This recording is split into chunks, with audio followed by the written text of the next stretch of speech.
Aux sources de Dieu, la région historique et pittoresque de Ruanlang.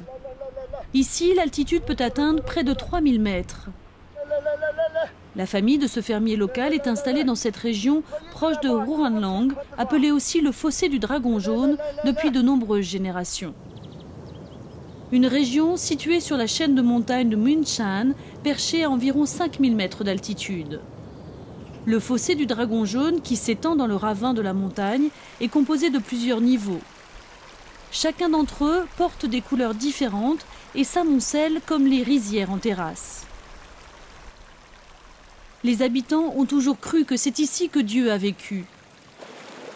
Les différentes strates du dragon se sont formées sur plus de 10 000 ans de dépôts de calcite, ce minéral contenu dans l'eau qui s'écoule des montagnes.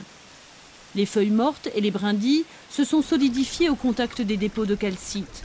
Au fil du temps, des bancs de calcaire se sont formés, créant ainsi les différents niveaux du dragon.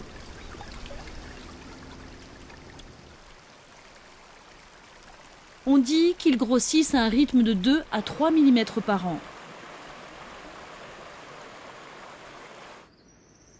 Ces bassins sont surnommés les 5 étangs colorés. Bien qu'ils communiquent tous entre eux, ils sont de couleurs différentes. Le vert, le jaune et le bleu. Ce bassin est partiellement blanc. Et il en existe même un noir. Toute la famille participe aux fêtes commémorant le dieu Ruanlang. Il s'agit du temple situé au pied des 5 bassins colorés. Un temple taoïste construit il y a 400 ans qui consacre le dieu Ruanlang. Le roi est protégé au centre du temple. Le roi a incarné le dieu de Ruanlang, vénéré dans cette région depuis très longtemps.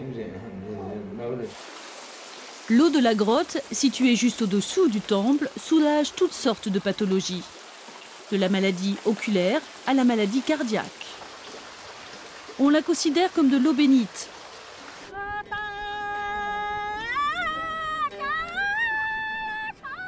Après la cérémonie, la population continue de célébrer en chansons l'eau si pure de Ruanlang.